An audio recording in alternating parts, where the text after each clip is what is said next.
All content is publicly sourced and used under the USA Fair Use and UK Fair Dealing Guidelines. The things I say are strictly my opinion. Good afternoon, everyone. It's the Bizzy Bee with the Royal Tea. It is the 5th of October. I hope you're all having a great start to your week. Now, if you hear somebody growling over here in the corner, that's just going to be my little corgi Valerie. I've got the windows cracked open because it's a beautiful day, letting some air in, and anytime she hears somebody outside, she just has to give them the business. So, pardon her. She's just exercising her neighborly rights to be nosy.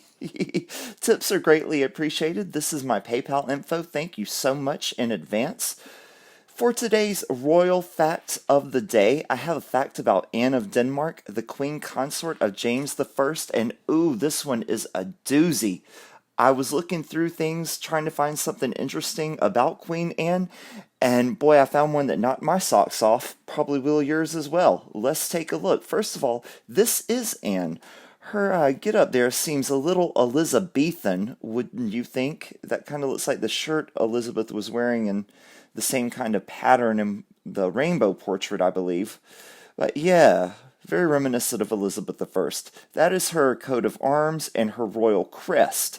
Now, I was wondering, why does she have a half-naked man on the royal crest? So I looked it up, and there's a gold lion, of course, and he is called a savage.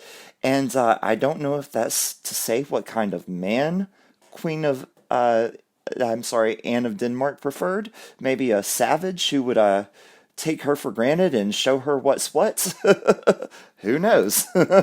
For today's royal fact, as I stated, Anne of Denmark, Anne and James had very heated arguments. She would refuse to get out of bed or even eat during these spats. During one of their more heated disagreements in 1613, Anne shot and killed James's favorite dog. After his initial rage, James smoothed things over by giving her a 2,000-pound diamond in memory of the dog, whose name was Jewel. Okay, let me get this straight. The wife gets extremely angry at the husband, so to take out her anger, she shoots and kills the husband's favorite dog. But instead of her going to him on her hands and knees begging for forgiveness, he goes to her with a 2,000-pound diamond, a diamond that costs 2,000 pounds, I should say. Wow, that is something. It looks like she would be the one going and crawling on bended knee with the expensive gifts. That's quite something. That's probably the way the Harkle marriage works. Smegs does something that anger Just Harry, and Just Harry goes and buys an expensive gift and gives it to her. So I wondered to myself, 2,000 pounds in 1613 money. I wonder what that is in today's money. I found this website where you can do the calculations. 1613 to 2020, 2,000 pounds, that's how much it is. He gave her a diamond that cost over $500,000 because she killed his dog. Ridiculous. All right, for today's episode of As the Stomach Turns, The Adventures of the Harkles, if you remember in my last video, I was talking about how Smegs can now be called to the stand when the trial starts in January, and they can ask her under oath about her participation in the Finding Funding book by Omid Scooby-Doo and Carolyn Durand. Well, I'm going to share with you today another reason why Smegs should just go ahead and drop that lawsuit. Smegs spends whopping amount of fortune in lawsuit against British publication. Smegs has been embroiled in a legal battle with British tabloid The Mail on Sunday in a privacy case of late. The Nothing of Nowhere has so far not been able to stop the British press to use information from her biography while also losing a staggering amount. As revealed by royal correspondent Chris Shipp, Smegs has lost almost £250,000 to the publisher of the Mail on Sunday on 2 cases. So Smegs spent £250,000 on this court case towards the mail on Sunday. We think this loss for Team Sussex has cost them £180,000. They had to pay $70,000 on the one they lost before. That is a lot of money. And who's paying this? This assumedly was before the Netflix deal. So was this money being paid by Daddy Charles? The combined costs for both sides is now projected at around £3 million, he added. That's more than the Frogmore Cottage refurbishment.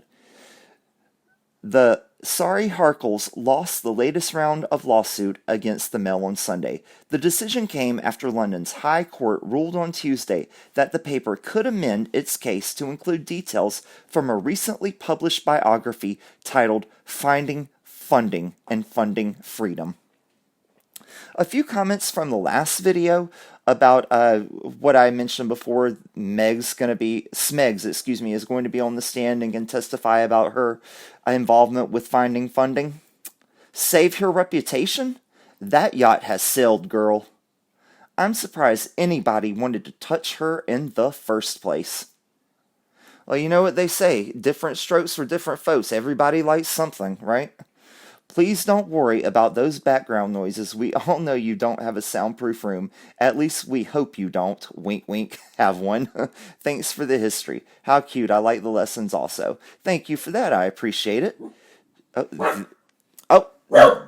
There's Valerie and Myrtle chiming in. Okay, you two. Daddy's working. Be quiet. She is going down. Party time. She's been doing that professionally for years. Good riddance to Smegs, hair, both break me out in a rash. The one good thing about secrets is they eventually surface and smack you in the face. So true. Here in the Netherlands, we have a saying. The English translation, the lie could run as fast as he can. The truth will always catch up. Valerie! Shh! I'm working. She is so slippery. I bet she manages to slither out of this situation too. She is such a snake. MM has A-list friends. Where are they now? Can't see or hear any of them publicly supporting her. Can you? All those celebs at Just Hair's wedding appear to have gone into hiding. Amen to that. I don't see George and Amal Clooney coming out to support them. If we know Serena Williams definitely isn't. That's the only two I can remember off the top of my head. Oh, the Beckhams. I'll see the Beckhams supporting them.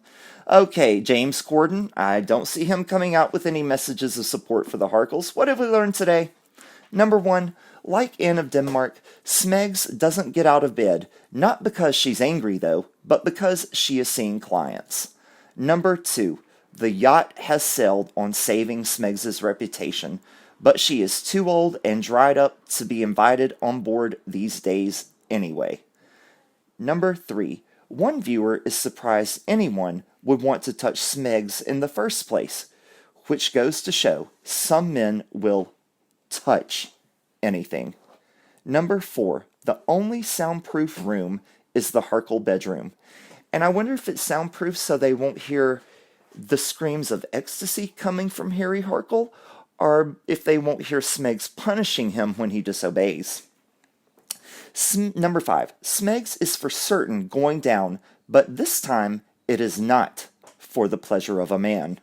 Number six, one viewer alleges Smegs broke her out in a rash, but Smegs said she spoke to her licensed medical physician who told her that that was no longer contagious by the time the viewer came into contact with Mrs. Harkle. Number seven, Smegs was told all of her secrets are about to smack her in the face, to which she replied, "Do they know that costs extra?" And number eight, Smegs isn't just slippery because Harry Harkle went a little crazy with the KY last night, but she's also a snake. If you would like to send me love notes, tokens of appreciation, or toys and treats for Valerie, the little girl who won't stop when I'm trying to make a video, or Myrtle, Gemma, and Edward, here is my P.O. box. And there's a picture of the three lovely ladies and one gentleman. Thank you so much for watching. Please like, subscribe, comment, share, and hit the notification button. I will see you all in the next one. Have a great rest of your day. Talk to you tomorrow. Bye-bye.